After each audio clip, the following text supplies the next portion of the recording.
안녕하세요, 여러분. 백영계 목사입니다. 오늘 여러분들과 함께 요한복음 살펴보겠습니다. 7장 31에서부터 36절입니다.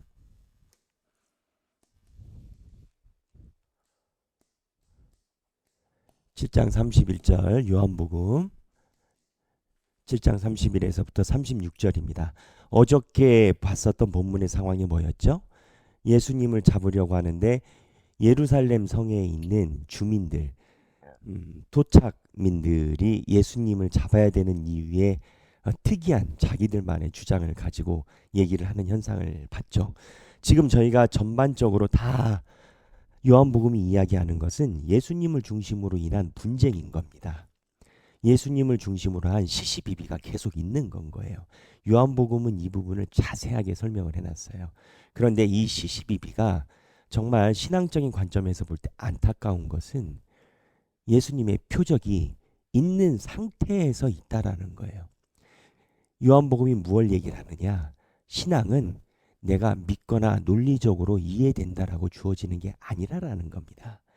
하나님이 선물로 주신 것에 대한 본인의 결단과 응답, 그거를 순종이라고 얘기를 하죠. 순종으로 나아가는 문제인 거지, 논리나 또는 표적이 없어서, 기적이 없어서 안 된 그런 상황이 아니다 라는 걸 요한복음은 이야기를 하고 있는 거예요. 그런 취지에서 오늘 30절에 보면 31절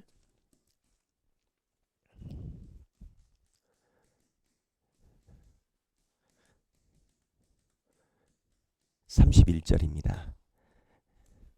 여기 31절에 보면 뭐라고 나오냐면, 제가 읽어볼게요. 무리 중에 많은 사람이 예수를 믿고 말하되 그리스도께서 오실지라도 그 행하실 표적이 이 사람이 행한 것보다 더 많으랴 하니. 자, 여기 보면 예수님이 표적을 많이 행했다라는 거예요. 이것도 우리가 알아야 됩니다. 예수님에 대해서 분쟁이 있어도요, 예수님에 대해서 시시비비가 있어도 믿는 자는 계속 나타나요. 하나님이 뿌린 씨앗을 가진 사람은 계속 나타난다라는 거예요. 오늘 31절에 무리 중에 많은 사람이 예수를 믿고 말하되, 그 전에 무슨 상황이 있었어요? 예수를 잡아야 된다. 자기 개똥철학에 선지자는 어디서 왔는지 몰라야 되는데 이 사람은 신비감이 없어, 그러니까 아니야, 뭐 이런 논리까지 다 나왔잖아요. 그러한 논리, 합리적인 논리가 나와도 믿는 사람이 있다라는 거예요. 신앙도 마찬가지예요. 어둠이 지배할 것 같지만 결국은 빛이 지배를 합니다. 그런데 여기서 우리가 봐야 되는 게 예수님의 행한 표적이 많다라는 거예요. 그런데 이 표적을 봐도 저렇다라는 거죠. 이거에 대해서 요한복음에서 마지막 장에 또 이야기를 합니다. 요한복음 맨 마지막이 21장인데요. 제가 한번 읽어볼게요. 맨 마지막 장의 마지막 절이에요. 요한복음 21장의 마지막 절, 요한복음의 맨 마지막 절, 뭐가 기록되어 있을까요? 다른 데는 땅끝까지 이르러 내 증인이 되리라, 이렇게 기록되어 있는 공관복음서도 있고요. 근데 요한복음은 21장 25절에 이 귀결인데, 예수께서 행하신 일이 이 외에도 많으니 만일 낱낱이 기록된다면 이 세상 일에도 그 기록된 책을 두기에 부족할 줄 아노라. 예수님이 기적을 성경에 있는 것보다 더 많이 했다라는 거예요. 성경에서는 하나님의 복음을 전하는데 중요한 분기점이 되는 기적만 정리를 했다라는 거예요. 누가? 성경이 얘기를 하고 있어요. 이게 다시 요한복음으로 와서 무엇을 얘기를 하느냐? 누차 얘기를 하는 것처럼 예수를 믿고 안 믿고의 문제는 표적과 성취의 문제가 아닙니다. 논리와 이해의 문제가 아닙니다. 하나님이 주신 생명의 문제인 겁니다. 여러분은 지금 말씀을 보고 연구하는 게 하나님이 주신 인도하심과 생명이 있기 때문에 이 말씀으로 인도가 되는 거지, 그렇지 않으면 성경에 있는 말씀처럼 정말 고루하고 지루하고 재미없는 게 하나가 없어요. 그럼 말씀이 인도하니까 재밌는 거예요. 이것 자체가 하나님께서 주신 징표예요. 그래서 예수님의 많은 표적에 대한 이야기를 21장 25절에 한 번 더 이야기를 하고, 표적이 중요하지 않다라고 이야기를 합니다. 그런데 예수님을 반대하는 사람들의 특이한 현상이 나타나요. 뭐냐? 연합입니다. 연합. 32절에 예수에 대하여 무리가 수군거리는 것이 바리새인에게 들린지라. 대제사장들과 바리새인들이 그를 잡으려고 아랫사람들을 보내니. 자, 여기 보면 바리새인들이 있어요. 그리고 대제사장이 있어요. 이 계파가 두 개예요. 대제사장하고 사두개인들은요, 이 사람들은 지금으로 얘기하면 교회의 정통 목사인 겁니다. 어떻게 보면 정통 신학을 받은 사람이에요. 근데 바리새인들은 누구냐? 바리새인들은 말씀이 중요하다라고 생각을 하고 교회에서 드리는 예배 예전이 아니라 경전, 모세 오경이 중요하다고 해서 말씀을 가르치는 성경 선생들이에요.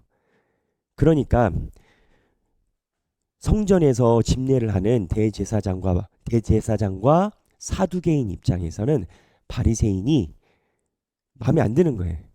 공교육하고 사교육 뭐 이런 느낌으로 생각하시면 되겠습니다. 그거보다 더 큰 거예요. 정식으로 가르치는 사람과 그냥 자기가 알아서 가르치는 사람, 이런 느낌인 겁니다. 세부적으로 들어가면 신학도 많이 차이 나요. 언제 기회가 되면 또 설명을 하겠지만 지금 포인트는 그게 아니기 때문에 이 정도만 말씀을 드리는데, 근데 그날에 예수 그리스도를 대적하는데 성경 본문에 의하면 대제사장들과 바리새인들이 그를 잡으려고, 이때부터 요한복음은 이 두 무리가 연합이 됩니다. 그래서 한편으로는 악한 사람들 사이에서 평화가 온 거예요. 마귀 집단 안에서 예수님 때문에 단일화가 된 거예요.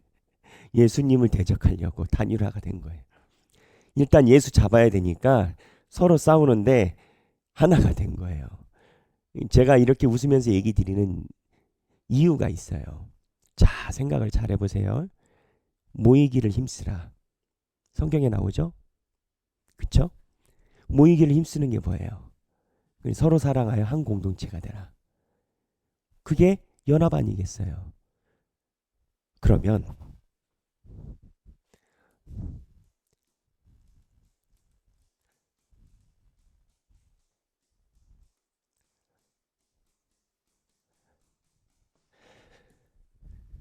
이 질문까지 가야 돼.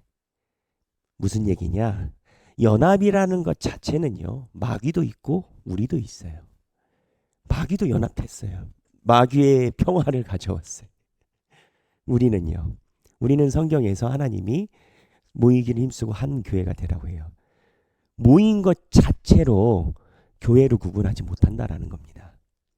모인 것 자체로 그 색깔을 구분하지 못한다라는 거예요. 오늘 본문에 보면 대제사장과 바리새인이 연합을 했는데 이 사람들도 모여서 하나가 된 거예요. 그 분기점이 뭐냐? 무엇을 위한 연합인가? 무엇을 위한 연합인가?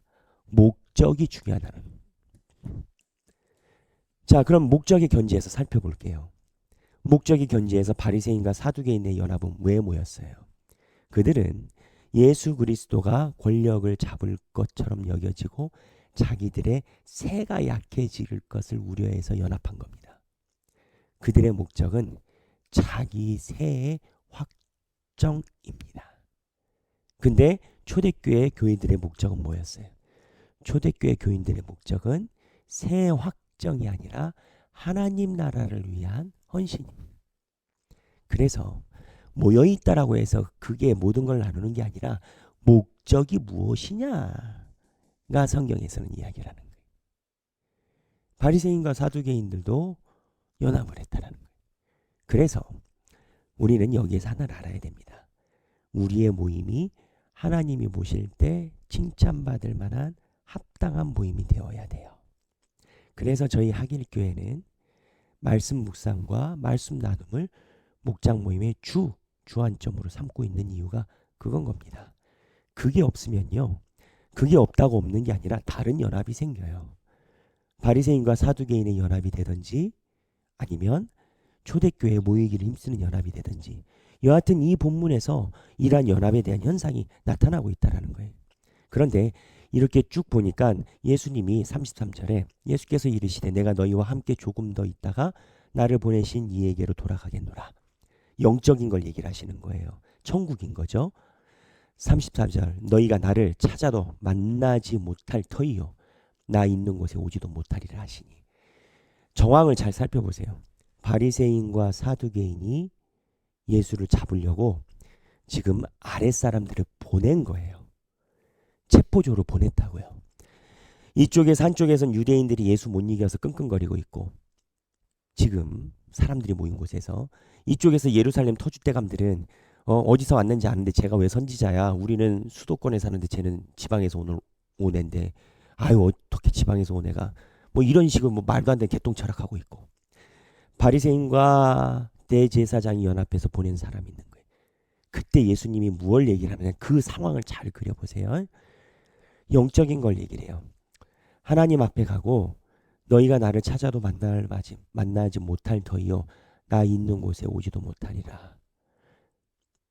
하나님의 나라에 너희가 지금은 나랑 같이 있지만 언젠가는 못 온다라는 거예요. 뭐냐?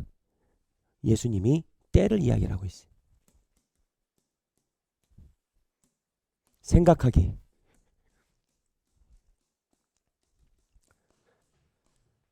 때가 언제나 있는 거 아닙니다.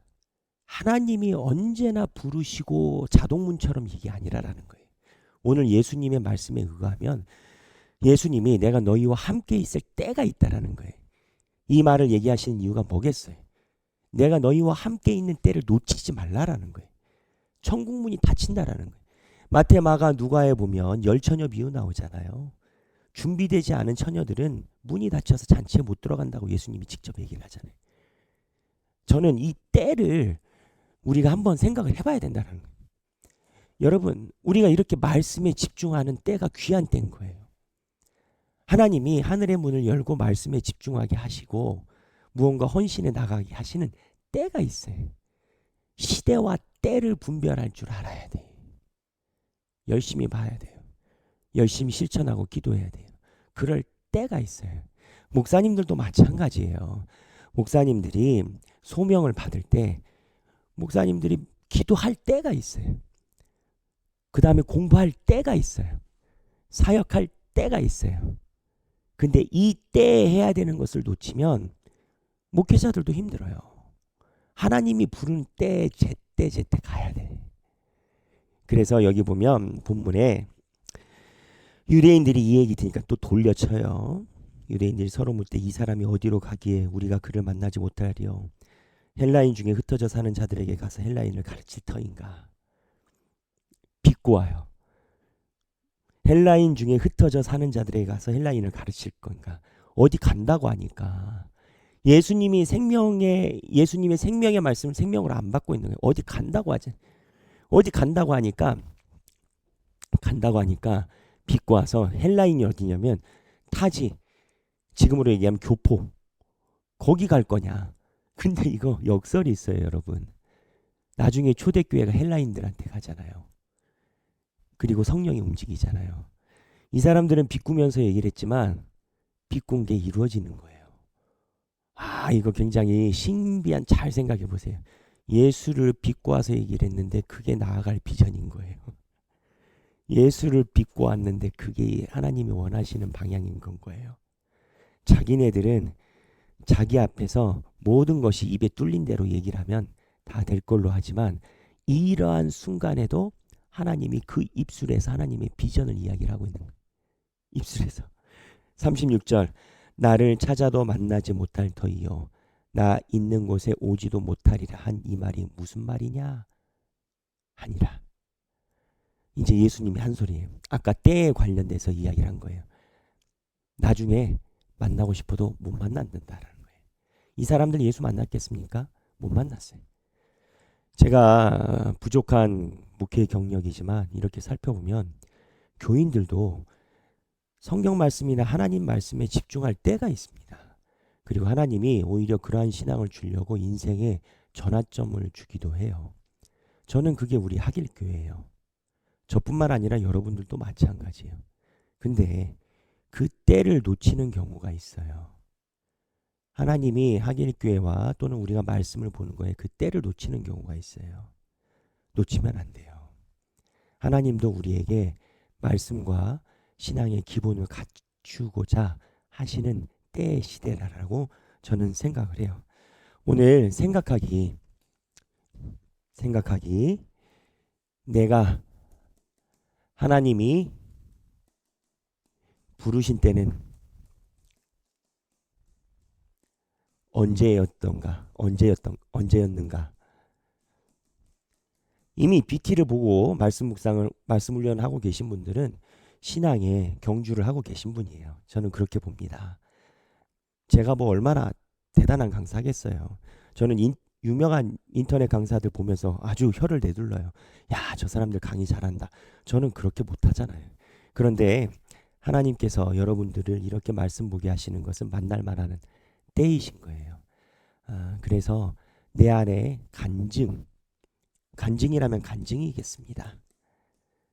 이런 걸 나눠보는 시간이 되면 좋겠어요. 그러면 왜 간증을 나누느냐? 여러분, 겨자씨는요, 많은 열매를 맺어요. 겨자씨는 하늘의 것이고 누룩은 마귀의 것이에요. 누룩도 소문과 헛소문이 많은 열매를 맺어요. 근데 하나님의 마음과 주신 말씀을 나누면 내가 이야기를 하는 게 아니라 내 이야기를 듣고 다른 사람들도 하나가 돼요. 여러분들 자랑하라는 뜻에서가 아니라 우리 하길교회가 서로서로 하나님의 때에 대해서 감사하고 나누는 교회의 분위기가 있어야 돼요. 우리는 그러고 있어요. 그래서 오늘 내가 하나님이 부르신 때가 언제였는가 나누시는 귀한 시간 되시면 좋겠습니다. 오늘 칼빈의 매일 묵상에 보면 하나님의 약속을 의지하라 라는 얘기가 있어요. 하나님의 약속을 의지하라. 하나님이 다 쓸어버리셨어요. 본문에 보면. 그런데 내가 망했어요. 망했는데 하나님이 분명히 나를 살려주신다고 하셨어요. 그때를 의지하고 신앙의 경주를 하라라는 거예요. 오늘 칼빈의 매일 묵상 보면 예레미야 시대 때 인생의 말미에 나와요. 다른 각도에서 보면 이렇게 멸망함이 하나님의 축복이었던 거예요. 이스라엘 백성들에게. 왜? 이 이후에 이스라엘 백성들이 전심으로 메시아를 기다리기 시작을 했으니까. 중요한 건 힘든 순간에 그 시간을 견뎌내고 건너가게 되는 원동력은 하나님의 약속을 의지하는 겁니다. 저는 하나님께서 저에게 주신 약속, 우리 교회를 향하신 약속을 믿습니다. 여러분들 삶을 향한 하나님의 약속을 믿고 하나님의 때에 맞춰서 살아가기를 바랍니다. 감사합니다.